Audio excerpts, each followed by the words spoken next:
I can tell you what settings to use. I can tell you what kind of camera is good and what kind of lens is good.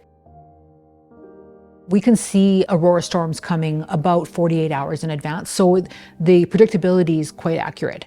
So I use apps to do that. I keep an eye on the weather, of course. Any weather app that will tell you whether it's going to be cloudy or clear. My camera is always ready to go. My camera, my tripod, everything's ready to go. So I have my equipment ready and I can jump in the truck.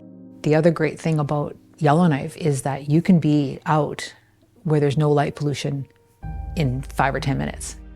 So when I see the aurora and I watch the oval, and it's not like the weather that can change, and the weatherman could be wrong, and the aurora predictability is fairly accurate.